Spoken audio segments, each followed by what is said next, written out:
Michou o nome de Flávio Bolsonaro, o Eduardo Bolsonaro, para a Embaixada do Brasil nos Estados Unidos? Michou? Não conseguiu se viabilizar. Não conseguiu ser líder. Não, líder do partido. Ele não derrubou, se ele não derrubou o delegado Valdir, como é que ele vai conversar com o Trump? Não consegue ser líder do partido na Câmara, como é que vai ser embaixador em Washington? Mas são coisas diferentes, né? Eu acho que isso abalou substancialmente, sem dúvida nenhuma, mas são casas diferentes. Quem vai decidir sobre isso, a questão da embaixada, é o Senado Federal. Ali a situação é muito diferente, até do ponto de vista da correlação de forças políticas. Peraí, Cláudio, o cara não conseguiu ser líder do PSL, foi destituído do diretório... Não, eu estou falando assim, na Câmara ele jamais conseguiria.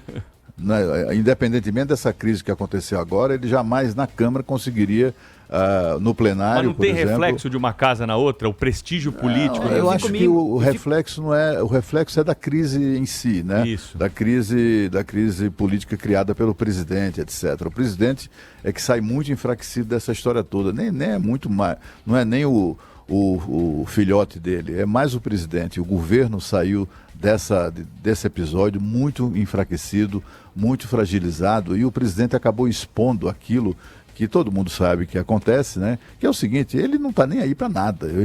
A única coisa que interessa a ele é atender os filhos. Nós temos um governo que é um governo que é chefiado de maneira... É a família que chefia o governo, sabe? Não é a figura... O presidente é o líder, é claro, mas assim, o governo é tocado de acordo com a opinião, com as idiosincrasias, com as bobagens, enfim, com a variação de cada um dos seus filhos.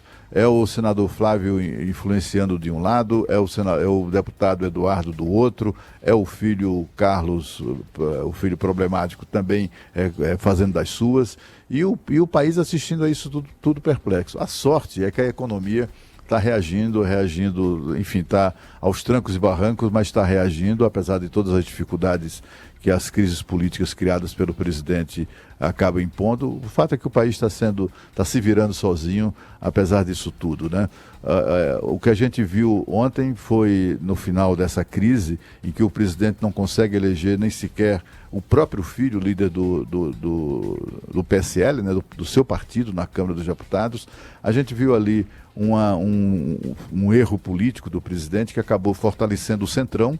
Dessa briga toda, dessa confusão toda, o que é que sobra? Né? Quais são as consequências? A primeira delas, o Centrão nunca ficou tão forte como está hoje na Câmara dos Deputados. Né? É a única bancada, digamos assim, que é um conjunto de bancadas, é o único movimento político dentro da Câmara que fará a diferença para o bem e para o mal em relação ao governo. Né?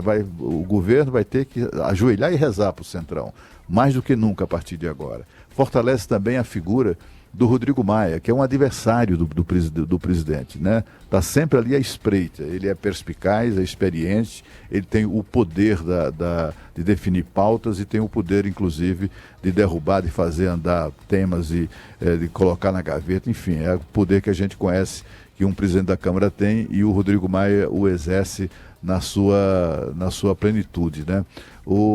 Assim, foi um desastre, né? O presidente da República criar uma crise no seu próprio partido. A impressão que dá às vezes, né, Caio, eu até já contei aqui a história do general Augusto Heleno, que certa vez não faz muito tempo, ele até nos contou isso, não é, Pedro? Ele, não faz muito tempo, foi falar com o presidente sobre uma dessas bobagens que ele faz, uma dessas crises inúteis que ele evitáveis, né, que ele acabou criando, e o presidente disse: olha, o general, o senhor entende de estratégia militar, de política entendo eu. Quer dizer, aí assim, eu me lembrando dessa frase do presidente, será que ele na sua, né, pretensa sabedoria política, ele resolveu ocupar o espaço da oposição? Né, porque ele é o chefe do governo e é o chefe da oposição ao seu próprio governo. Né? A oposição está assim, perplexa, de braços cruzados, assistindo de maneira divertida o que está acontecendo ali na Câmara. Né? O pessoal ontem divulgou uma nota em que diz o seguinte, que nessa briga de gangues estamos do lado da briga. Agora, chamou a atenção também o rompimento com a Joyce Hasselmann. Nossa, que desde o primeiro momento era uma defensora intransigente da candidatura Bolsonaro. E ela foi afastada da liderança do governo no Congresso, que é também né, um cargo simbólico, né? Em entrevista à Rádio Bandeirantes, ela disse que o presidente não agiu democraticamente e que ganhou uma alforria. Usar a estrutura da presidência da República para pressionar um deputado a assinar uma lista, isso não é democracia. Democraticamente, cada um pode fazer o que quiser e é responsável pelos seus atos. Carta de alforria. Eu que passei esse tempo todo aqui administrando incêndios, agora eu saio para realmente cuidar do fato do meu mandato. Passei todos esses meses me dedicando 20 horas por dia ao governo, entreguei ao governo Bolsonaro uma reforma da Previdência aprovada com 379 votos. Gosta de sofrer também a Joyce, né, Cláudio? É engraçado porque ela nos deu a entrevista também, ela ontem nos deu essa entrevista, o Bastidores do Poder, e deu, no começo do governo, o Pedro e Thaís Freitas se lembram disso, quando ela usou uma expressão muito curiosa. Ela disse que topa, inclusive, qualquer briga, inclusive briga de rua.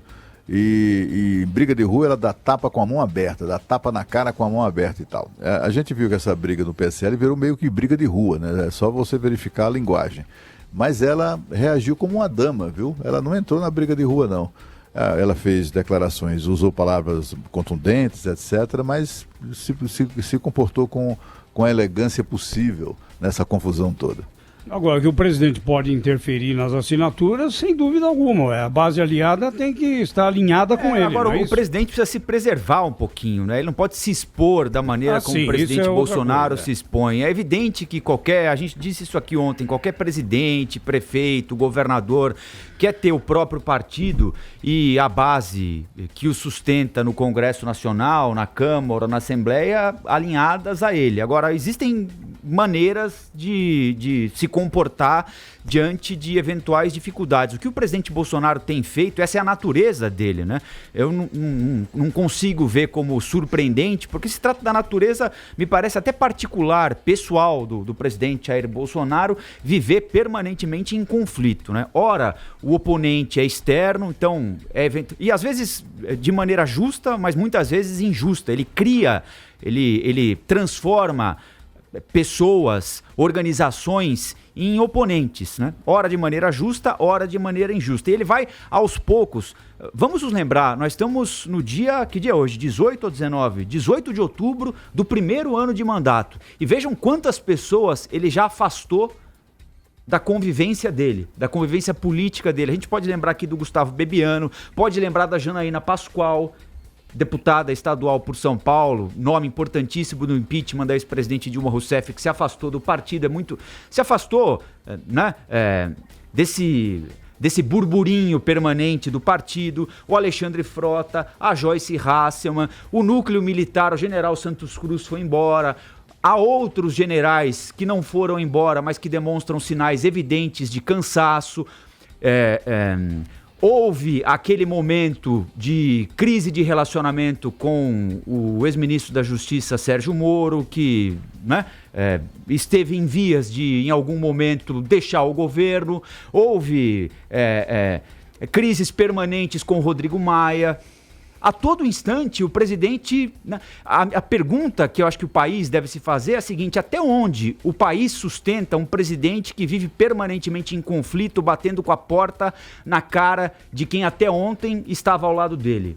Não sei dizer, sinceramente não sei dizer. Até que ponto o Palácio do Planalto não vai se transformar num bunker em que vão sobrar, no gabinete do presidente da República, ele e os 3 filhos. Como se mirando para a janela com uma escopeta tentando acertar o próximo inimigo. Não sei como administrar um país desse ponto de vista, precisando de tanta coisa, com 12 milhões de desempregados, com mancha de óleo na costa do Nordeste, sem habitação, sem segurança, sem saúde. Que jeito de administrar é esse? Ô, Rafael, eu acho que você está colocando a questão dos filhos aí. Você pensa que o senso de urgência e de gravidade e de emergência da situação passa longe desses meninos. O Carlos Bolsonaro, o Carluxo, no meio dessa confusão toda, vai lá e faz um post na rede social em nome do presidente, na conta do presidente Bolsonaro, fazendo o presidente parecer que está defendendo a prisão em segunda instância. Aí, depois da repercussão, como que pode o presidente da República se pronunciar sobre uma decisão que está sendo tomada pelo outro poder, do outro lado da rua, né, na rede social? Aí vai o sujeito e assume publicamente que ele fez o post no nome do presidente. Quer dizer, não é possível. Será que o menino não se tocou da situação que o pai dele está vivendo? Ele não precisa de inimigo. Exatamente. O mais importante nessa história do Carlos Bolsonaro é que não foi a mensagem original que ele apagou logo e nem repercutiu. Foi a confissão, é a primeira vez que ele admite publicamente que é ele quem faz quem escreve os tweets do pai.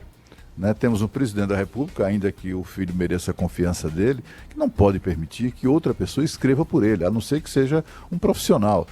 Não é o único caso. A gente sabe que a classe política, aliás, artistas, intelectuais, até muita gente se deixa, contrata especialistas para isso, assessores e tal, para publicar posts em seu nome. O presidente da República não pode fazer isso, a não ser que seja alguém orientado, como, por exemplo, eram os posts do presidente Michel Temer, do ex-presidente Michel Temer. A Dilma um pouco, ela começou nisso aí, mas esse negócio pegou fogo, entrou na moda nos últimos anos, né? Sobretudo entre chefes de governo. Mas assim, não pode alguém simplesmente emitir uma opinião sobre um assunto tão delicado quanto esse, e é isso que você disse, né? O presidente, o chefe do Poder Executivo, não pode estar emitindo opinião, juízo de valor sobre algo que está sendo avaliado por outro poder. Mas isso assim, começou, Cláudio, foi bom você ter feito essa referência, começou com o Gutenberg, com o Sarney, né? Ele era o escriba do Sarney, né? Inclusive na conversa ao pé do rádio, né? Exatamente, mas isso sempre houve, né? Sempre houve o ghostwriter, né? O cara que escreve artigos para a autoridade assinar.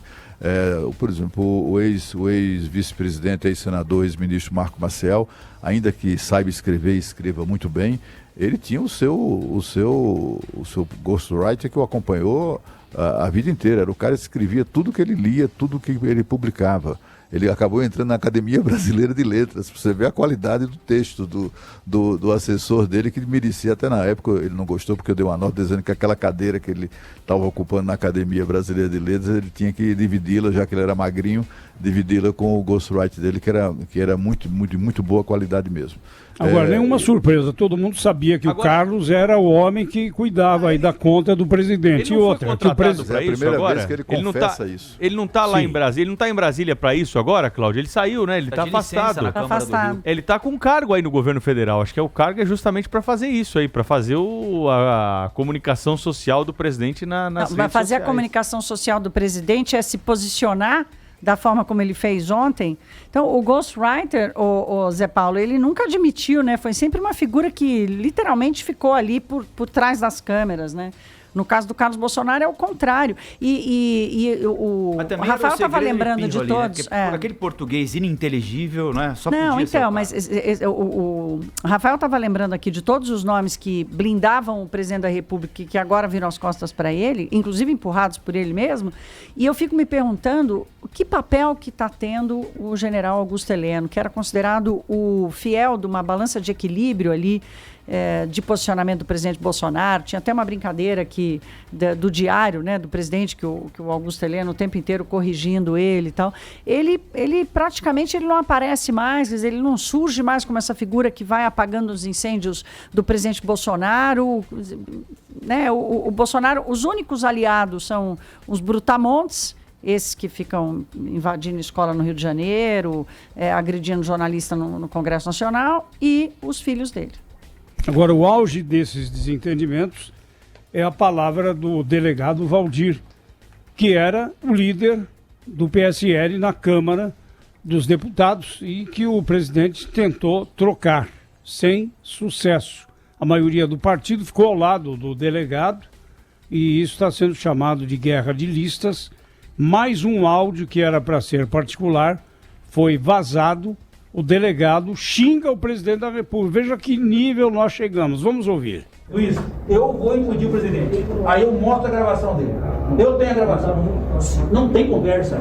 Não tem conversa. Eu implodo o presidente. Como é que o presidente se presta pra Acabou, cara. Eu sou o cara mais fiel esse vagabundo, cara. Eu botei nessa p. Eu andei no sol 246 cidades, no sol gritando o nome desse vagabundo. Não. Bom, depois o delegado procurou minimizar, né? Ele disse que falou num momento de muita emoção e que não tem nada para usar contra o presidente, mas ficou no ar aí a ameaça. A insatisfação do presidente com o partido é muito grande e ao comentar o vazamento de áudio, ele classificou o ato como desonestidade. Me gravaram? Deram uma de jornalista? Pois é, está circulando. Eu converso com deputados. Eu não trato publicamente esse assunto. Eu não trato publicamente esse assunto. Converso individualmente. Se alguém grampeou o telefone, era uma desonestidade. Jornalista grava quando tem autorização para gravar, né? É diferente, o presidente está misturando as bolas. Ele está falando sobre aquela gravação, outra gravação, quando uma ligação dele para um deputado... Aquela que nós mostramos ontem. Aquela que nós mostramos ontem, quando ele tenta estimular o deputado a votar na lista do Eduardo, tirar o nome da lista do delegado Valdir, é sobre essa ligação que ele está se referindo. Agora... Mas foi isso, né, Rafael, que deu a vitória ao delegado Valdir, porque assim, o Zé Paulo disse mais cedo, não, é natural que o presidente interfira, peça o negócio da lista e tal. Não é natural. Assim, ainda que o presidente seja muito forte, você nunca viu, por exemplo, o ex-presidente Lula, o Temer, o Fernando Henrique, os presidentes, por mais que tenham uma liderança forte, ainda que a bancada que o apoia na Câmara e no Senado seja uma bancada coesa, forte, obediente, tem ali um limite, né, que nunca é ultrapassado, né? Há um limite na relação com o Congresso Nacional que o presidente não pode passar, e o presidente passou. O presidente se esqueceu que era presidente da República, achou que ainda era deputado e resolveu se meter na articulação da escolha, independentemente do envolvimento do filho, né, nisso tudo, mas ele se envolveu na escolha do líder de um partido. O presidente da República escolhe o líder do governo, tudo bem, é ele quem nomeia, isso é uma coisa que sai ato do Diário Oficial. Mas o líder do partido é um valor, é uma das poucas coisas representativas da autonomia, da pretendida autonomia do Poder Legislativo. Eles não admitem esse tipo de interferência. A irritação do delegado Valdir, do deputado delegado Valdir, do Francisquini, o presidente da CCJ, é um sujeito mais, como é que eu diria, dos mais leais ao governo Bolsonaro. Vê como ele está irritado nas gravações. A própria deputada Joyce. Alguém tem dúvida de que a deputada Joyce é uma bolsonarista apaixonada? Claro que não, nenhum deles. As pessoas todos esses parlamentares que foram eleitos na esteira aí do fenômeno do Bolsonaro foram pessoas e continuam sendo pessoas adoradoras dele, né? Mas tem esse limite, o limite que ele ultrapassou. E isso foi que acabou viabilizando, porque, veja bem, o líder, né, tem poderes muito específicos. O líder indica todos os componentes de uma comissão, ele escolhe o presidente da comissão, ele escolhe o relator de um projeto que é importante, tem lá o projeto da reforma tributária. A escolha do líder do relator daquele projeto é do líder. Isso é muito poder, é o poder que ele tem. Se o presidente da República escolhe o líder, independente de ser filho ou não, aí o presidente da República vai começar a escolher também os deputados que vão compor determinadas comissões. O poder será transferido, esse poder que é muito caro no Congresso Nacional, né, nas relações entre os partidos, etc., acaba sendo transferido para o Palácio do Planalto. Eles não abrem mão disso, né? Foi um erro central do presidente nessa história toda. Os outros usaram interpostas pessoas. Não vem dizer que o Lula não interferia, o Cláudio. Mais concentrador do que ele? Mas ele não fazia, ele não cometeria esse erro, jamais diretamente esse não. Erro. Não, diretamente não. Foi exatamente o erro do Bolsonaro, fazer isso diretamente, chamar deputado para dizer, assina aqui a lista. Que é isso? Isso não existe, né? Talvez o cara lá, o líder em campanha, talvez não. O que acontece regularmente é o líder que está em campanha. Para ser líder, ele busca o apoio do presidente, se o tem, ele pega o telefone, presidente, fala aqui com o ciclano. Aí o presidente, então, olha aí, vamos ajudar o nosso amigo. É assim em política, né? Não é uma coisa imposta, como o presidente Bolsonaro tentou impor o filho, que aliás não é, agora, muito, hoje, é exatamente a pessoa mais querida na Câmara para ser líder no PSL. A gente sempre acha, não é? Que, aliás, estava tendo essa discussão ontem na televisão, a gente estava escrevendo manchete para o jornal lá e falou, crise no PSL atinge grau máximo, novo patamar. Eu falei, não dá para estabelecer grau máximo, sabe porque que vem pela dia frente, de amanhã, né? É sempre pior. Hoje tem uma reunião do PSL que pode resultar na formalização da destituição do Eduardo Bolsonaro, porque já foi dito, mas não foi formalizada ainda, né? A destituição de Eduardo Bolsonaro, do diretório aqui do PSL, do Flávio, do diretório lá do Rio, e na expulsão de pelo menos 10 deputados do PSL do partido, ligados ao presidente Bolsonaro. Então, as coisas podem ganhar um novo contorno. E hoje vence o prazo dado pela equipe aí do grupo político do presidente Jair Bolsonaro para que o Luciano Bivar apresente as contas do partido. É um factoide dentro de toda essa crise, mas foi dado o prazo de 5 dias a partir de segunda-feira, hoje sexta-feira, vence esse prazo. Agora, né? a gente que reviravolta, né? Porque a gente começou a semana com a Polícia Federal na casa do Luciano Bivar, ou atrás das coisas dele. Ali parecia que o presidente tinha vencido a batalha. O Bivar ia perder, e né? o cara o cara vira o jogo completamente. Olha que estamos falando de Luciano Bivar, Luciano Bivar, não é uma... Trata de Winston Churchill, tanto, né? Luciano Bivar. Nem de um Romero Jucá, né?